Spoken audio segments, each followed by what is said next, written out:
Russia and Ukraine are exchanging deadly attacks at a time when US is holding talks with both sides separately in Saudi Arabia. Kiev claims at least 65 people were injured in Russian attack in the Sumy region and says that its railway traffic has not been disrupted by a cyber attack that knocked out its online ticketing system. Here's a report.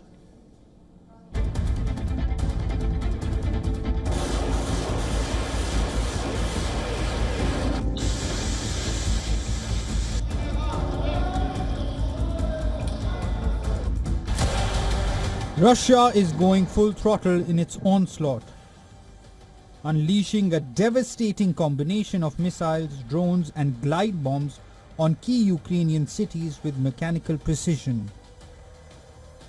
Heavy aerial bombardment is transforming civilian landscapes into war zones and human suffering. The regions of Kyiv, Kharkiv, Sumy, Zaporizhia, Chernihiv, Odessa and Donetsk suffer intense Russian bombardments. Russian troops continue to make daily advances across eastern Ukraine.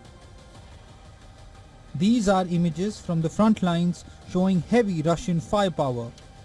With infantry numbers decimated and morale fragile, Ukrainian troops are increasingly relying on aerial drones targeting Russian infantry. They are skeptical of any possible truce.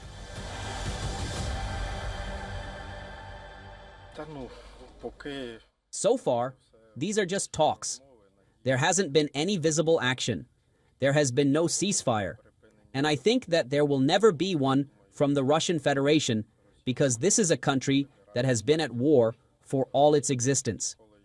It is probably in their DNA to go to war against a country.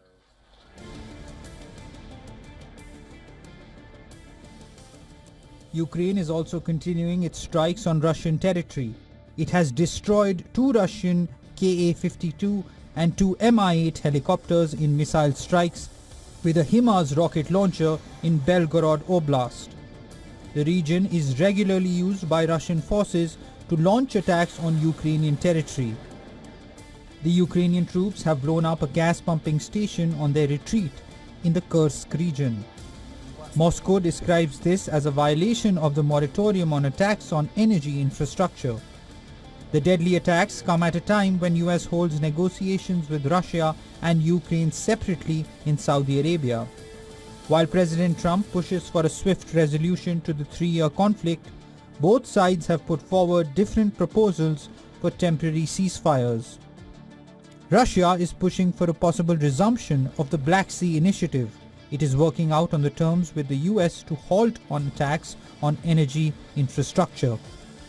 Moscow believes it has common understanding with the US on the need for settlement in Ukraine. However, it wants the US to address different aspects of the settlement.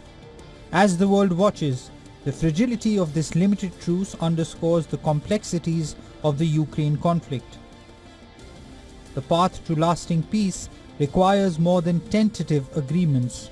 It calls for a genuine commitment from all stakeholders to end the 3-year-long brutal war.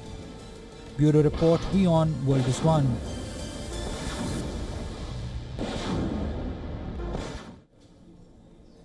And still on that, we earlier spoke to Jane Kininmont, who is an acting director at the European Leadership Network, and this is what she told us. US is the only one that can bridge the divide. At the end of the day, over the last 3 years, we have seen various attempts to mediate, including by Turkey, by Qatar, even Israel at one point offered to mediate before it became embroiled in its own problems closer to home. But when you have a conflict that involves 2 superpowers on different sides, there's no real force that can mediate. So, perhaps the US can. I think the issue is that now that the US has decided to start talking with Russia, at the same time, it seems to be burning its bridges with Ukraine. The envoy, Stephen Witkoff, has been speaking in a way that sounds so close to the Russian viewpoint that the Ukrainians are now very afraid. So what's going to happen to actually bring the sides together rather than seeming to move from one side to the other. For all the latest news, download the WION app and subscribe to our YouTube channel.